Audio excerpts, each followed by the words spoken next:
Assalamualaikum warahmatullahi wabarakatuh. Alhamdulillahirabbil alamin wassalatu wassalamu ala asyrofil anbiya'il mursalin wa ala alihi wa sahbihi ajmain amma ba'du. Jamaah rahimakumullah, alhamdulillah, mari kita sama-sama senantiasa bersyukur pada Allah walaupun hanya dengan lisan. Mari kita sama mengucap alhamdulillahirabbil alamin. Nikmat, kesehatan, iman, hidayah mudah-mudahan tetap diberikan Allah pada kita sehingga kita bisa melaksanakan aktivitas dengan maksimal untuk taat kepada Allah Subhanahu wa taala, istiqomah sampai akhir hayat kita. Mudah-mudahan kita diberikan husnul khotimah. Amin ya rabbal alamin. Salam serta salam mari kita sampaikan kepada baginda Nabi Muhammad sallallahu alaihi wasallam.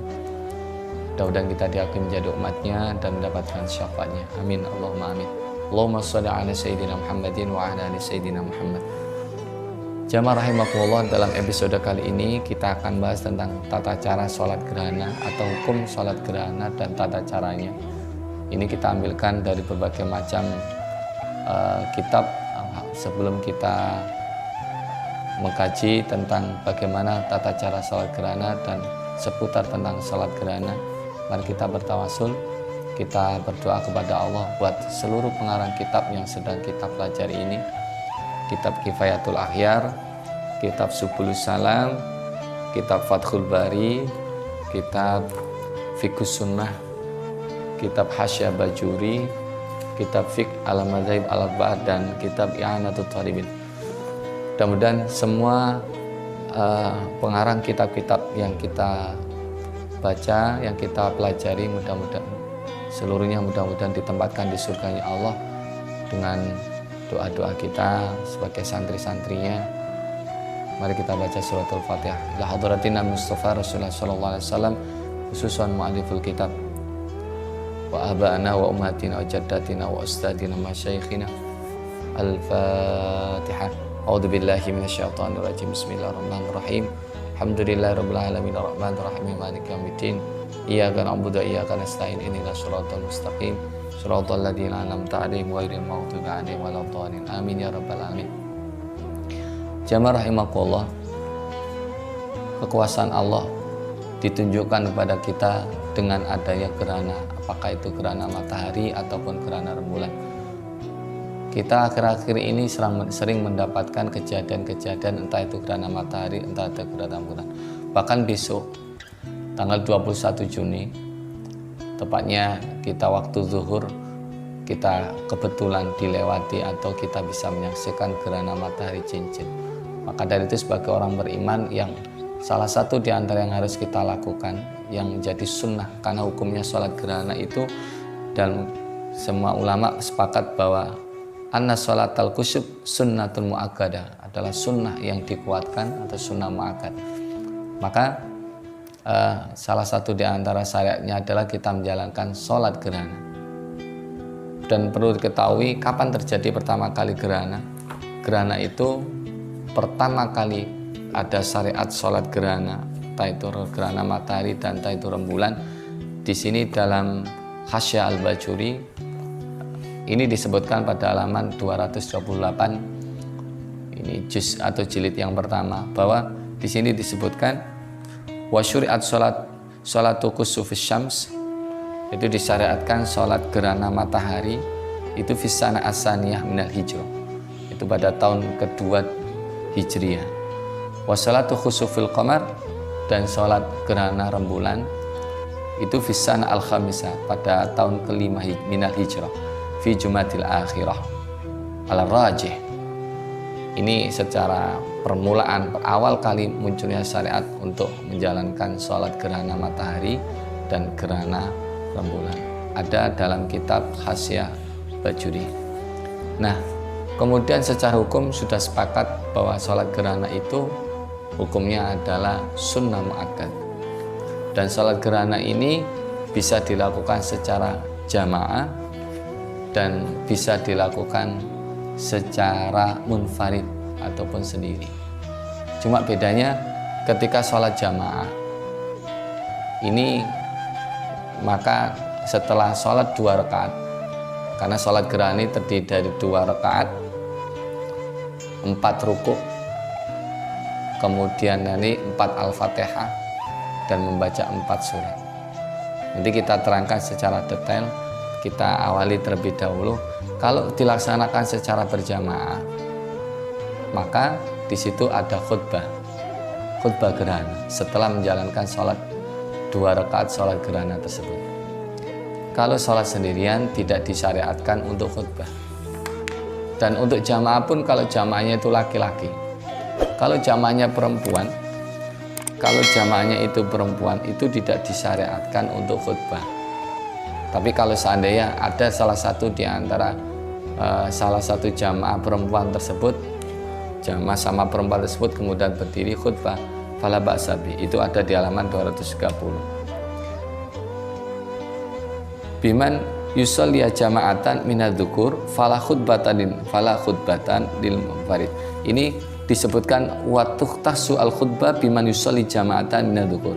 Jadi khususkan khutbah itu bagi jamaah laki-laki. Fala khutbatan lil munfarid, tidak ada khutbah bagi sholat sendirian. Wala li jama'atin nisa, dan begitu juga ketika berada di atau jamaahnya itu adalah perempuan. Tapi kalau seandainya ada salah satu di antara anggota jamaah tersebut berdiri kemudian untuk membawakan khutbah, fala ba'sa bi. Ini dalam keterangan yang ada dalam kitab Hasyiah Bajuri. Nah, kemudian kalau jamaah, apakah boleh jamaah itu di rumah? Apakah harus di masjid? Dalam fiqh ala madzhab al-arba'ah, kitabul fiqh ala madzhab al-arba'ah, itu kalau seandainya itu dilaksanakan berjamaah, wa yundabu fi'luha fil jami' bittifaqi tsalatsa, disunnahkan untuk menjalankan sholat jamaah ini di masjid,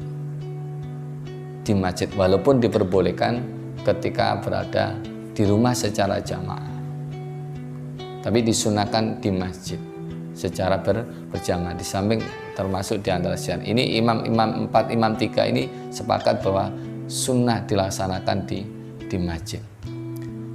Nah, kemudian bagaimana pelaksanaannya? Bagaimana pelaksanaan sholat gerhana itu sendiri? Banyak hadis-hadis yang menjelaskan itu, ada dalam dalam Syarah atau kitab Fathul Bari yang dikarang oleh Ibnu Hajar al-Asqalani tentang hadis-hadis Sahih Bukhari. Dan lebih jelasnya lagi, coba kita lihat dalam Fiqh Sunnah, bagaimana pelaksanaan sholat gerhana itu. Kita sebenarnya untuk pelaksanaan sholat gerhana itu tidak ada perbedaan antara gerhana matahari dan gerhana rembulan. Cuma kita harus jeli kalimat ketika kita gerhana matahari, maka kalimatnya adalah khusuf, pakai kaf, khusufus syams. Ketika gerhana rembulan itu khusuful qamar, pakai kha. Ini sebagai ta'yin ketika kita niat, karena bagaimanapun niat adalah fungsinya untuk menjelaskan perbuatan itu sendiri. Maka ketika kita niat sholat gerhana matahari yang jelas dilakukan pada siang hari, maka niatnya adalah usolli sunnatal kusuf, usolli sunnatal kusufi, rakaataini makmuman lillahi ta'ala, kalau kita sebagai makmum. Kalau kita sholat gerhana rembulan, usolli sunnatal khusuf, rakaataini makmuman lillahi ta'ala. Ini untuk sebagai ta'yin antara khusuf dan kusuf. Nah, kemudian apa yang harus kita lakukan dan bagaimana caranya? Di sini dijelaskan dalam Fiqh Sunnah, yaitu ketika kita ingin sholat gerhana, di sini kusifatis syamsu fi hayatin Nabi sallallahu alaihi wasallam, fakharaja Rasulullah sallallahu alaihi wasallam ilal masjid faqama fakabbaru wasofan nasu wara'au. Maka ketika terjadi gerhana pada saat itu, yaitu di sini ada terjadi gerhana matahari, maka Rasulullah keluar ke masjid mendirikan sholat, kemudian bertakbir. Maka para sahabat di situ berdiri di belakang untuk membuat shaf di situ. Jadi mengikuti jamaah yang dilakukan oleh Rasulullah. Faqara'a qira'atan tawila. Jadi Rasulullah membaca bacaan yang panjang. Nah, tsumma kabbara faraka'a ruku'an tawilan. Kemudian Rasulullah bertakbir, kemudian ruku yang panjang. Nah, ini lebih jelasnya ketika kita sudah niat sholat sunnah gerhana matahari atau kusufus syams atau gerhana rembulan khusuful qamar. Setelah itu kita bertakbir Allahu Akbar. Setelah itu kita membaca doa iftitah. Iftitah Allah kabira walhamdulillahi katsira wa subhanallahi bukratan wa asila sampai seterusnya. Kemudian kita membaca suratul Fatihah. Kita membaca suratul Fatihah. Kemudian kita membaca surat. Dalam kitab Fiqh al-Madzhab al-Arba'ah ini disunnahkan di rakaat pertama setelah membaca minar rakaah al-ula badal Fatihah surat Al-Baqarah. Rakaat pertama setelah Al-Fatihah surat Al-Baqarah bagi yang hafal. Kemudian disunahkan lagi di rakaat kedua itu surat Ali Imran au nahwiha atau surat yang lain yang sepanjang seperti surat Ali Imran. Kemudian berdiri. Jadi ketika setelah surat Al-Fatihah membaca surat Al-Fatihah, membaca surat Al-Baqarah. Kemudian takbir untuk ruku. Nah, rukuknya ini juga rukuk yang lama. Kalau di sini sampai disebutkan rukuk yang pertama minar rakaatil ula bimik dari qiraati mi'ata ayatin min surat Al-Baqarah. Kita membaca tasbih subhana rabbiyal azim wa bihamdi. Itu lamanya serupa dengan membaca 100 ayat surat Al-Baqarah. Subhanallah.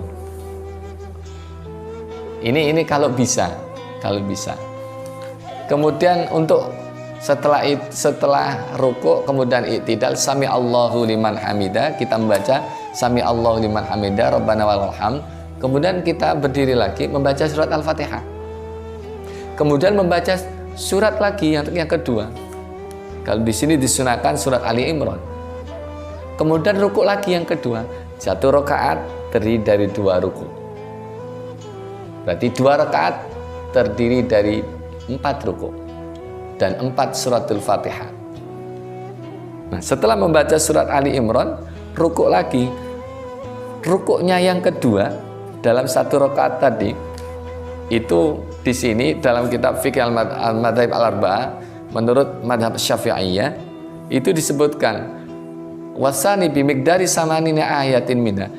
Jadi kalau rukuk pertama tadi membaca 100 ayat surat Al-Baqarah, rukuk yang kedua membaca 80 ayat surat Al-Baqarah juga sepanjang selama itu.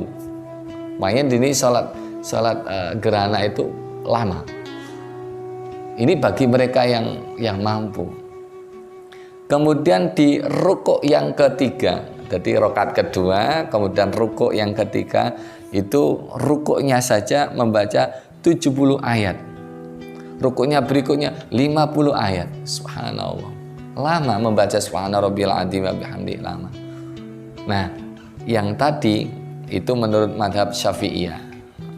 Nah, yang tadi membaca surat Al-Baqarah, kemudian membaca surat Ali Imran, kemudian membaca surat An-Nisa, kemudian membaca surat Al-Maidah. Mungkin kita membayangkan betapa lamanya. Subhanallah, berat. Tapi kalau seandainya kita tidak membaca surat seperti itu, apakah boleh? Boleh. Diperbolehkan oleh para ulama. Sangat jelas sekali dalam kitab I'anatul Talibin. Di sini disebutkan pada juz al-awal, juz yang pertama, itu ditulis di halaman 263. Nah, walau iktasara alal Fatihah fi kulli qiyamin ajza'ahu. Jadi kalau seandainya kita ingin memendekkan atau mungkin sederhana atau singkat membaca, diperbolehkan. Kita tidak hafal surat Al-Baqarah, kita tidak hafal surat Ali Imran, kita tidak hafal surat Al-Maidah, surat An-Nisa, surat Al-Maidah. Diperbolehkan dengan surat-surat yang pendek semampu kita. Semampu kita. Walau iktasor ala suratin surati kisorin fala ba'sa. Boleh. Ini biar kita tidak merasa terbeban kalau seandainya tidak mampu. Kalau mampu silakan, kalau tidak mampu jangan menjadi alasan saya nggak mampu akhirnya nggak mau menjalankan sholat gerhana. Sangat rugi sekali. Ini syariat contoh dan jarang terjadi di dalam kehidupan kita. Eman kalau kita tidak menjalankannya. Dan diperbolehkan, misalnya dalam surat dari rukuk pertama, rakaat pertama, setelah membaca surat Al-Fatihah, kemudian baca surat contohlah misalnya apanya surat Al-A'la. Silakan baca. Kemudian i'tidal atau sami Allahu liman hamidah, kemudian membaca suratul Fatihah, kemudian membaca surat surat Al-Ghasyiyah. Silakan semampunya. Nah, ketika ruku lama ya sekuatnya dengan membaca tasbih. Subhanallah. Ini yang beda. Jadi secara ringkas ketika kita ingin sholat gerhana bisa sholat sendiri, tapi cuman ketika sholat sendiri kita tidak pakai khutbah, tapi ketika kita sholat berjamaah di masjid kita akan setelah sholat 2 rakaat tersebut berdirilah sang imam untuk menyampaikan khutbahnya.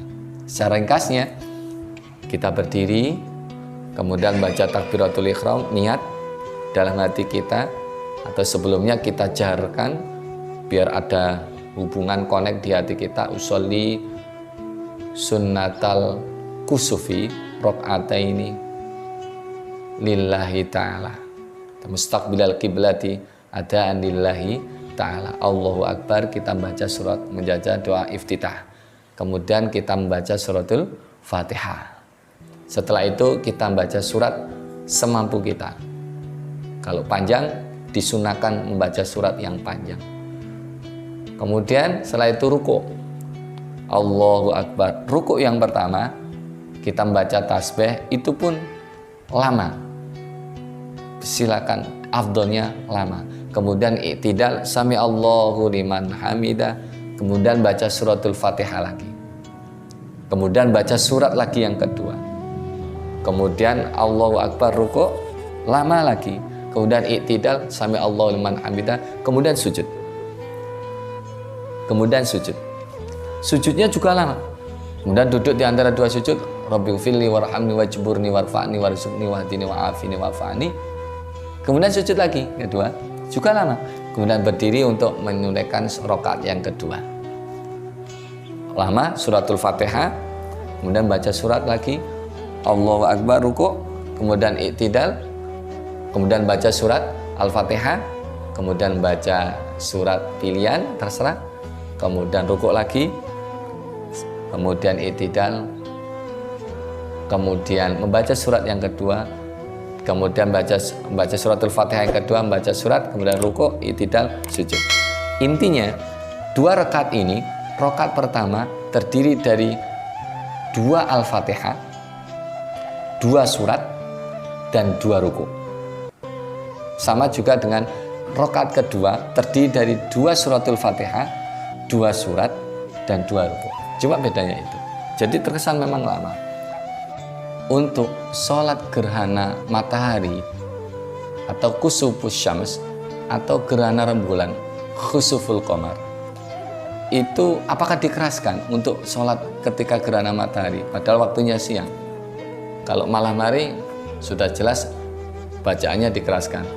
Kalau dalam kitab dalam penjelasan Ibnu Hajar Al-Asqalani Fathul Bari ini dijelaskan secara tegas bahwa kedua-duanya dilaksanakan dengan suara jahar, dilaksanakan dengan suara keras. Babul jar bil qiraati fil kusuf. Qaulu babul jar bil qiraati fil kusuf ai sawaun kana lisyamsi awil qamar. Salat gerhana matahari dan salat gerhana bulan kedua-duanya bacaannya keras di sini. Kemudian tapi kalau dalam kitab Kifayatul Akhyar dan kemudian kitab Hasya Bajuri dan I'anatul Thalibin juga ini di sini disebutkan jelas bahwa kalau gerhana matahari itu bacaannya dipelankan atau sir, kalau gerhana rembulan bacaannya dikeraskan. Ini dijelaskan di sini di halaman 157 di ini jilid pertama. Kifayatul Akhyar. Ini disebutkan bahwa yustahabul jar bil qiraah fi khusufil qamar. Jadi disunahkan membaca ketika gerhana rembulan itu bacanya dikeraskan. Wal israr fi khusufis syams. Dan dirahasi atau dipelankan atau tidak dibaca keras ketika dalam sholat gerhana matahari. Nah, akhirnya dalam kitab Subulus Salam ini diberikan klasifikasi bahwa yang pertama di sini disebutkan bahwa annahu yajhar bil qira'ah mutlaqan fi kusufis syams wal qamar. Ini yang pertama, dibolehkan membaca keras, bacanya keras, baik itu sholat gerhana matahari dan gerhana rembulan. Kemudian yang kedua, yusru mutlaqan, pelan kedua. Jadi dibaca pelan atau tidak dibaca, maksudnya disirkan. Nah, kemudian yang ketiga, annau yukhayyaru fihi ma minal jar wal israr. Ini diperbolehkan antara keras ataupun mungkin antara yang lirih atau tidak dibaca keras. Dan yang keempat, annau yusiru fi syams, ketika gerhana matahari dibaca pelan atau tidak dibaca, wa yajharu bil qamar, dan wa yajharu bil qamar, tapi ketika gerhana rembulan bacanya dikeraskan. Maka mayoritas ulama ini memang khilaf dalam urusan fikih, memang khilaf. Tapi silakan kalau seandainya ada yang dibaca ketika sholat gerhana matahari, bacaan Al-Fatihah, bacaan suratnya dikeraskan, silakan, itu ada dasarnya. Kesepakatan para ulama juga seperti itu. Nah, ketika gerhana matahari itu bacanya tidak dikeraskan, silakan. Dua-duanya semuanya ada dasarnya. Ini penjelasan dalam kitab-kitab yang ada dalam yang kita bawakan pada kesempatan kali ini. Maka jamaah rahimakumullah, alangkah indahnya kalau seandainya kita berkumpul bersama di masjid untuk sama-sama menunaikan sholat sunnah muakkad, sholat sunnah gerhana matahari yang besok akan kita laksanakan dan mungkin akan kita temukan lagi di kesempatan yang lain. Nah, itu akan mendapatkan fadilah-fadilah tersendiri. Setidaknya kita tambah semakin dekat dengan Allah, karena disunahkan ketika kita menghadapi gerhana seperti itu, kita disunahkan untuk memperbanyak takbir, kita disunahkan memperbanyak istighfar, kita disunahkan untuk segera taubat, membaca istighfar, kemudian kita disunahkan memperbanyak doa, disunahkan untuk sholat, dan disunahkan untuk sedekah. Mudah-mudahan kita semuanya benar-benar diberikan oleh Allah keselamatan, keberkahan dalam kehidupan kita. Amin ya rabbal alamin. Saya mohon maaf atas segala khilafan, mudah-mudahan ini bermanfaat. Subhanakallahumma bihamdik, asyhadu an la ilaha illa anta, astaghfiruka wa atubu ilaik. Assalamualaikum warahmatullahi wabarakatuh.